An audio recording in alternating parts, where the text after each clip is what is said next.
Hey everyone, welcome back to my channel. In today's video, I'll be showing you the process of making this logo entirely on Ibispaint X.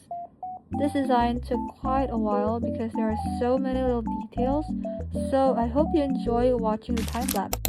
Every good logo starts with a good font, so that's exactly where I began. I found this font pack called Porky's, so after importing it into Ibispaint, I chose a light pastel pink for the base of the letters. Then I made the outline a slightly darker pink. I went to filter and used a stroke option to add another darker outline around the letters. Next, I started drawing the bat wings, and I'm not gonna lie, they kind of reminded me of Hotel Transylvania because someone said so. Actually thought they look really cute, so I kept them. And after that, I drew the large heart that sits behind the letters. This heart is like the centerpiece of the logo. Then I added black ruffles all around the edges. I chose black because I wanted to have a nice contrast against the pink. To make the inside of the heart look softer, I used the airbrush tool to blend the colors together. The subtle gradient really made the heart look less flat.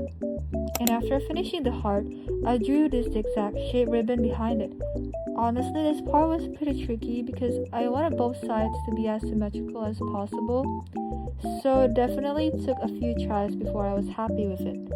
Once I got the shape right, I colored it with a soft pink. At this point, I felt like the heart looked a little empty, especially around the text, so I decided to add a small bow right in the middle.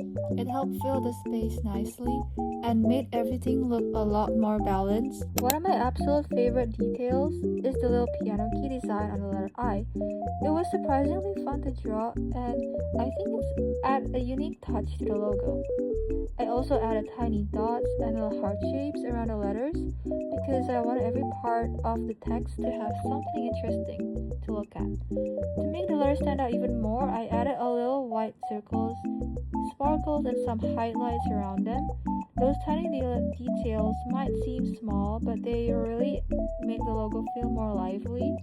Then I drew white pearl chains around the heart and added a few pearls on some parts of the letters as well. And after that, I added a little black cat ears on top of the heart, and I thought they matched the bat wings perfectly. And once the main logo was finished, I moved on to the border. I wanted to match the heart, so I created a lace-inspired border around the entire canvas. To make it stand out, I added another dark outline using the stroke filter. I also placed watermarks across the background to protect the artwork, and later on, I lowered the opacity because I didn't want them to distract from the overall aesthetic. I added small pink hearts, stitch lines, and repeating V-shaped patterns to make the border feel more detailed. And for the background itself, I created a diamond pattern using pink and dark gray colors.